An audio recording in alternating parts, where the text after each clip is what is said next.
Bonjour à toutes et à tous, j'espère que vous allez bien. Nous sommes lundi, la journée internationale de la joie, donc sourions et ayons espoir. Plus sérieusement, je voudrais revenir sur le voyage récent de M. Macron en Afrique pour dire trois choses.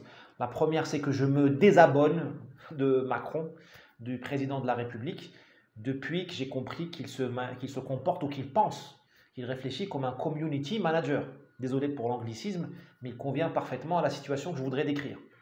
Un community manager, il gère une marque sur Instagram ou sur un réseau social, il gère un forum et il s'adapte à sa communauté, il s'adapte à son public, à son audience. Donc au Rwanda, M. Macron active le mot-clé, comme sur Internet, il active le tag repentance. En Afrique du Sud, il va nous activer le tag vivre ensemble et en Seine-Saint-Denis, il va nous activer le tag Californie. Ça donne des déclarations zigzag qui n'ont ni queue ni tête. Donc moi, je me désabonne et je trouve que ce que dit ce monsieur n'est plus du tout significatif. Tournons la page Macron. Deuxième chose, on a vu le petit Rwanda parler d'égal à égal à la France. Le Rwanda est un petit pays. Voilà, je suis désolé, c'est un petit pays qui parle d'égal à égal à la France. C'est ça le nouvel ordre mondial. C'est ça la nouvelle normalité où vous avez aujourd'hui un nivellement entre l'Afrique et l'Europe, et entre le Maghreb et l'Europe, la France en particulier.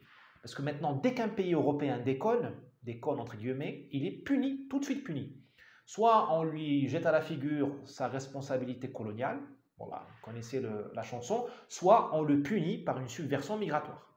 Et tout de suite, il revient dans le droit chemin, il baisse la tête et il ouvre le chéquier. Bon, c'est ça le nouvel ordre mondial. Troisième chose et dernière chose, vous avez dans M. Macron et dans cette nomenclature européenne les germes, les racines du populisme.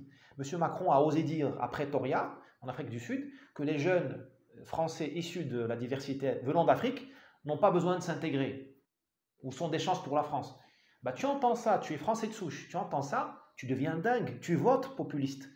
Il n'y aurait pas, enfin M. Macron dirait autre chose, le populisme disparaîtrait de lui-même. Voilà, à demain.